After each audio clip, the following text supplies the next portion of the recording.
Okay, the second part of chapter 6 is about these representations of molecules and bonding, and my introductory slide is this one here by the artist Magritte, and the French readers amongst you might be able to see that it says here, this is not a pipe.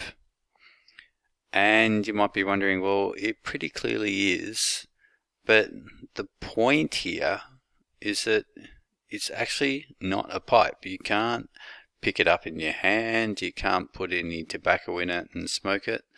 It's a picture of a pipe, and like we have to bear that in mind. It's like it looks like a pipe, but it's not actually a pipe.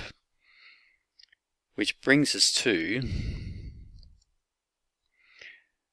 all of these ways of representing water molecules.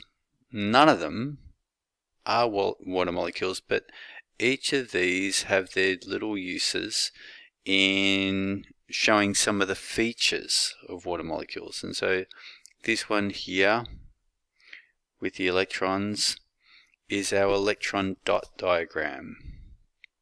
And this one here, where we've got the lines here showing the bonding electrons, this is our valence structure. And this is a cousin of the valence structure. This is called the structural formula. And the difference between this one and this one is that you'll see here it doesn't show the lone pairs that are shown here in the structural formula. This one here is what we call a space filling model. And this one here is what we can call a stick and ball. And this one sort of highlights the bonds. It's similar to this. But this one has got exaggerated bonding here. And so each of those ways of representing molecules have their own advantages and disadvantages. A lot of them are around the facts that molecules are 3D, but we're drawing on a 2D page, and so a whole lot of the time we simplify to save time and to highlight the key features of what we want in the particular situation. And this is just my take on some of the positives and negatives of each of those ways of representing.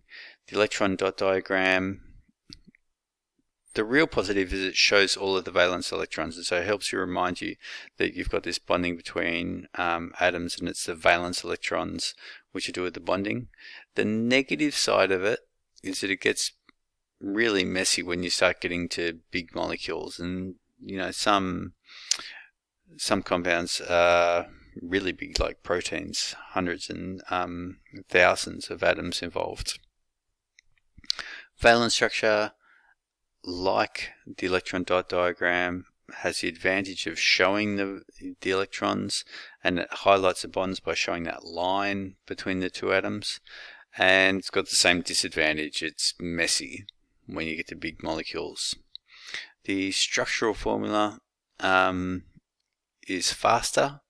It only shows the bonds, and which makes it cleaner, but it does have significant disadvantages. It's not 3D.